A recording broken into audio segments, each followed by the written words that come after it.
Welcome at Las Vegas at the CES 2019. Normally when you talk about consumer electronics, this is what you're gonna expect, but me as a car guy, I have a completely different approach.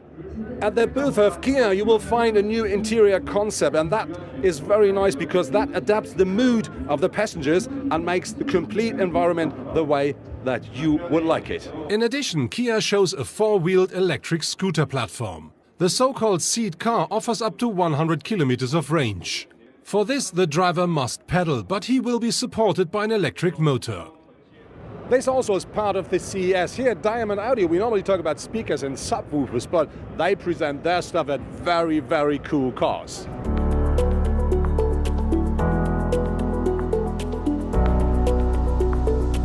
Magna is one of the brands the normal car driver not necessarily needs to know, but on the other hand, Magna is one of the biggest supplier for car manufacturers worldwide. And today here, Magna is showing a new seat concept for future cars. And the interesting thing here is that this is already suitable for autonomous driving because you can turn around the seats of the passenger and the driver as well. So you can talk to your passengers while the car is driving you around.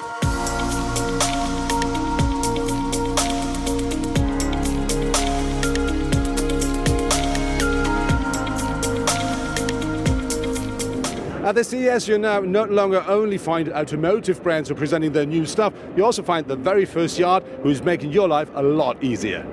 Angel is basically a virtual assistant powered by our proprietary AI technology. What we focus on is basically the whole virtual travel concierge, where there's three parts to it. There's the trip planning, the experience during the journey, and the experience at destination.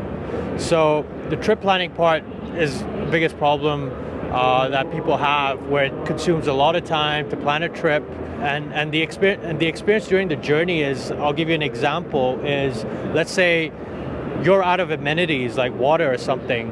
What Angel would do, it would be like, hey, you're out of water, here's a nearby supermarket, and it will direct you to the nearby supermarket.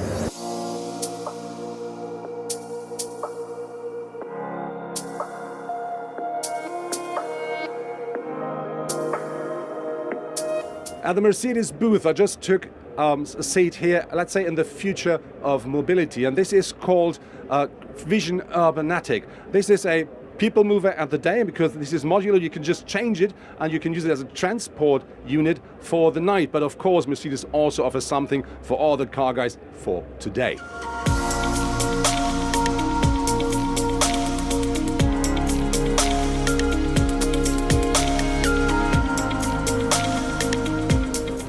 Well, this CLA is a true design icon. It's a very design-oriented car, which is very different to the A sedan. The A sedan is more practical. It's a typical mainstream sedan, whereas this car is almost not rational. It's so emotional. It's very low, very tight, has a wider track, big shoulders. So it's in fact it's a little GT, four-door GT car, almost very AMG oriented, and from a design point of view, we reduced all the lines, so the car is just a pure sculpture, like a beautiful, sexy body, and I think that makes a big difference. Yeah.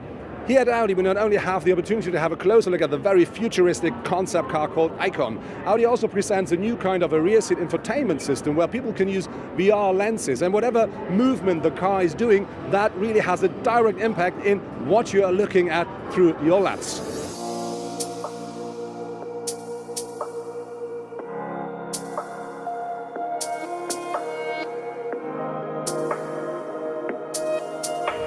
Of course, we do find standard things here at the CES as well, like big tally screens. And we're here at the stand of Samsung, and they offering 290-inch. They simply call it the wall. I think we have to get used to things like that in cars as well, because similar sizes, maybe. Let's talk to Byton. So now we're here at the booth of Byton, and next to me is one of the co-founders. It's Daniel Kirchert. Mr. Kirchert, I have a question. You presented a concept last year at the CES, which was amazing. What makes that car so special, so unique, and how will it look like when it comes as a standard production car? So this car, the philosophy of this car is to be a smart device on wheels. And you can understand that in a way that what happened with the Nokias and Motorola's and the iPhone, that's what we want to do with the car. And we believe the car will be a mobile living space. But of course, firstly, if you look at it, we believe it's an amazing design. And it's a new design language. I mean, it looks really like a connected, powered device, and very progressive styling, has smart surfaces and so on.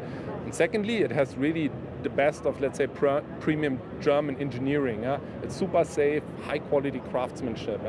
And then really the thing which will differentiate us is the user interface. And we put a lot of effort into this. And our Silicon Valley team, where we have 500 engineers, are working on this. And those guys, they're coming from the best of the best tech companies. It's a 48-inch 4K curved display. It's a touchpad and the steering wheel. We have another central touchpad. So every user in the car will have their own digital experience. And if you think about autonomous technology, and this car will have level 3 autonomous technology, and highway assist, for example, be able to take off the hands and have a complete digital experience in the car. So, and this will enable us not ever to think about being in the car, having to take out our smartphone and doing some unsafe things. The car itself will be the device. It will give us more free time to enjoy the time being out. Not the time driving will not be wasted time anymore. When we talk about production cars, you announced that the car should be at the market about mid of 2019, I think, but that's China. Yeah. When are we going to have to look at the real production car in Europe and in North America? Yeah, so we will do everything to be fast and bring the car really to the global customers. So mid of 2020, the car will arrive in Europe and in North America, and we're already preparing to set up the necessary infrastructure for it. At the Hyundai booth, we see how cars will look like at the inside in about 15 years' time, which means you can completely customize the car and just spend time while driving through the city with things you want to do. And the interesting thing here is it is the idea for autonomous cars, because we're going to have loads of time while being driven. Another highlight at the Hyundai stand is Elevate. The concept vehicle relies on wheels mounted on movable arms. Thanks to the unusual drive, Elevate can not only run like a normal car, but also crawl and climb over obstacles. One trend regarding to mobility here at the CES are definitely small, fully autonomous people mover like the one behind me. This one, by the way, got the name Ollie. BMW presents its vision in the field of intelligent networking for individual mobility. This is illustrated by a virtual ride in the BMW Vision i Next, the highlight at the BMW booth. So that was my report from the CES 2019 here from Las Vegas, and I'm sorry I have to say goodbye because I definitely found my new vehicle.